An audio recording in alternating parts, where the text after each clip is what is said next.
Fears are growing over the fate of an oil tanker that has been stranded off the coast of Yemen for more than 5 years.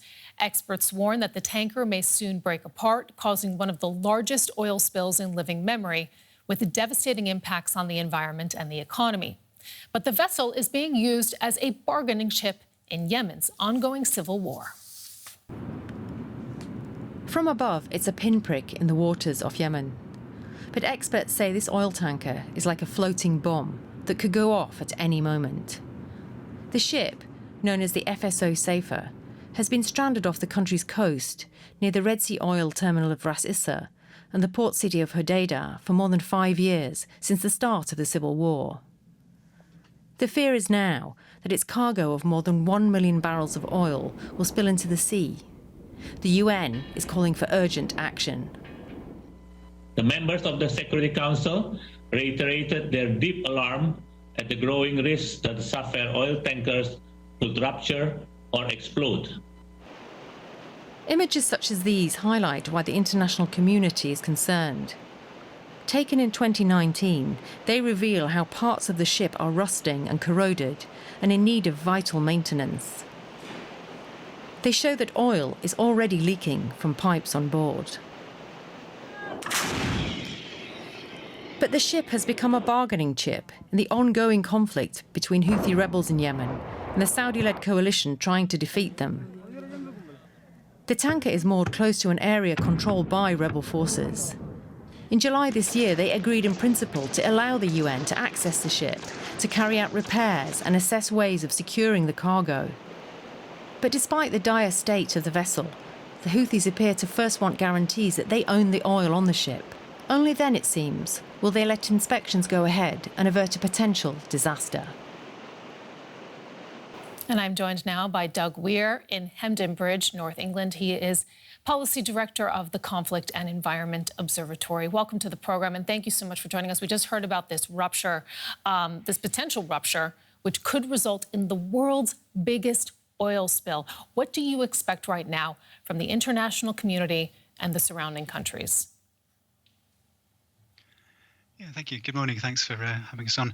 I think one of the issues is that the international community has done as much as it can sort of reasonably do at this stage. You know, this issue has been raised in the UN Security Council since April last year. We've had dedicated meetings in the Security Council. Coastal states around the Red Sea have been engaged with this and trying to bring it to the attention of the Security Council and to the UN more broadly.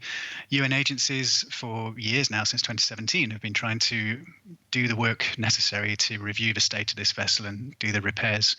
I think one of the issues we've seen is that in this conflict, because it has become internationalized in the way it has, that there aren't so many neutral parties in terms of the states who are involved, and that has been problematic to some degree. But ultimately, you know, the international community has plans in place. There's proposals that have been put to the Houthis. We've been at this stage where we've almost had this technical inspection on several occasions. It can't really go higher than the UN Security Council, and ultimately this is kind of reaching the limit of what the international community can do. So where exactly is the tanker, and then who's to blame here? So the tanker is moored off a port called Ras Issa on the west coast of Yemen. This is around 60 kilometers northwest of Hodeidah, which is obviously one of the main entry points for humanitarian aid into Yemen. And that's one of the kind of chief concerns about this vessel, that in the event of a spill or a serious fire, then that may well close that port, having a significant knock-on effect for humanitarian assistance. The vessel is permanently moored 7 kilometers off the coast. It did attach to the end of a oil pipeline which fed the Marib oil field. And yeah, since 2015, the Houthis took control of that area, and ultimately it's up to them to allow access to international inspection team. They are in control of the land that the vessel is moored off, in control of the coastal waters. So yeah, it's ultimately in their hands. If that access is not granted, can you just walk us through the scenario of what we could be looking at here? Mm-hmm. Yeah, I think there's a whole range of scenarios. In the worst case, we could potentially have a huge fire and catastrophic spill. One of the issues of these tankers is that they need to be kept operational to pump inert gases into the storage tanks, and that helps to keep down the levels of these volatile gases, which naturally come off the oil that's stored in there. This vessel hasn't been doing that for years now, so there's potentially a very large buildup of explosive gases above the oil, and obviously that's a huge fire risk. Structurally, the vessel is sitting in a hot, humid climate on the salty seawater, and so we can see from the outside in the photos that have been released good evidence of corrosion.